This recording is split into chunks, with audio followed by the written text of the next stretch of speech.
So you can see a completely new cab. The door now is on the side, so we came up with a nice safe platform to come into the cab. Much more spacious as well in this cab, both for the operator and for the trainer in the back. We cleaned up a lot in the cab, so we moved a lot of buttons and non-critical driving things into the display, such as climate, as we can see here. We also have the radio moved in. We have a place to connect up your telephone. You can set up your own home screen for those widgets that you are interested in. For instance, you can also have Haul Assist, so you can go into Haul Assist and go see how you're producing, how much material you've moved, what kind of efficiency you have.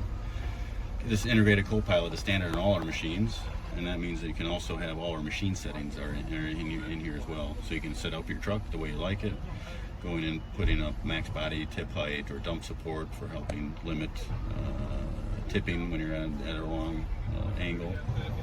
So a lot of these settings you can go in here now and do.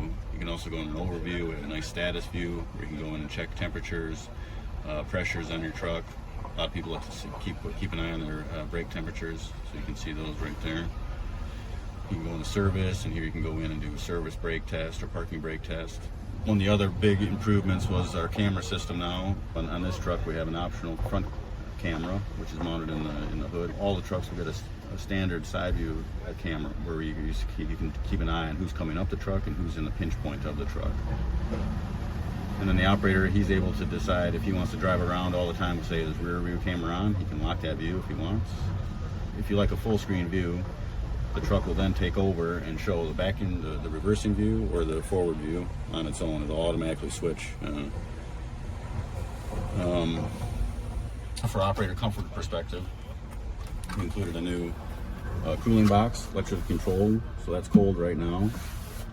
We can also switch it over to warm. Same with new seats. These are a brand new seat with also heating and cooling in, plus a lot of adjustments for the operator to set as he wants. We also have a new gear lever, which was push forward to go forward, pull back to go back, so much simpler, very similar to a car gear shift lever. New tip lever, where we included the load and dump button on the side, just to ease of operation. Parking brake switch, just like a car, but all these controls go back to a neutral position when you're not in use. So when new operators come to the machine's all ready to go. No one's forgotten to put a lever in a certain position or anything. But this is our main operating area of the truck. So when you're driving, you got these controls here, cruise control buttons, and then you have your main instrument cluster there that we can then control and put all the critical information for driving right there in the front. And then we can change that view depending on the way when you start tipping. We can show the side of the truck and what angle your dump body is at, etc. Other things we've added was hanging pedals on the floor, so that allows to keep the floor of the cab much cleaner. And we have the full adjustable steering wheel, which will adjust the angle of it and also telescoping in and out. Some operators or some customers like to mount certain equipment in their truck on the post here. These are hard plates on the external that they're free to drill into and mount what they want without damaging the ROP structure of the cab. We have DIN slots up here if they want to add their own, say, CB radio, where we have power behind routed all the way up there already. We've worked on this storage for the operator. We have a lot of netted pockets along the sides of the stool and the door on the back of the back wall here.